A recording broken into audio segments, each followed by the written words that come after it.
ఊరికొచ్చింది కదా! One day ఉండింది కదా! వస్తది వంటింట్లోకి, "మీ దేవుడి గుడి భలేవుందమ్మా" అని చెప్పేసి చెప్తుందనమాట.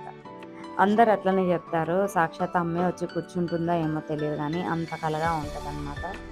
చాలామంది నాతో చెప్పిన మాటేంటంటే, "అమ్మ చాలా బావుందక్క మీ ఇంట్లో" అని చెప్పేసి. ఈరోజు సంతోషి అమ్మకు కూడా నేను పువ్వులు ఇలా కట్ చేసి మాలలా వేసుకుంటున్నాను. ఇది నా కల అనమాట. ఇట్లా పువ్వులు ఖచ్చితంగా తీసుకోవాలి. ఆ పువ్వుల మాలలాగా ఇలా వెయ్యాలి అనేది నా కల. సో, నా కల ఇన్ని రోజులకు నెరవేరింది. అమ్మ విగ్రహాలు పెట్టుకోవాలంటే ఫస్ట్‌లో కొంచెం భయపడేదాన్ని. కానీ అమ్మ గురించి తెలిసిన తర్వాత ఇప్పుడంత భయమైతే లేదండి. ఎన్ని విగ్రహాలైనా పెట్టుకుంటాను. ఏమైనా చేసుకోగల ధైర్యం అయితే ఇచ్చిందనమాట. అమ్మ ఇంతకుముందుకైతే పెట్టుకోకూడదని చెప్పేసి భయపిచ్చేవాళ్ళు. అమ్మ గురించి తెలుసుకున్న తర్వాతయితే అట్లాంటి భయాలైతే పోయాయి. మనకు అమ్మ ఉంది అని నమ్మితే విగ్రహ రూపంలో అయినా చెయ్యొచ్చు. విగ్రహం లేకుండా అయినా చెయ్యొచ్చు. పటం ఉండాల్సిన అవసరం కూడా లేదండి.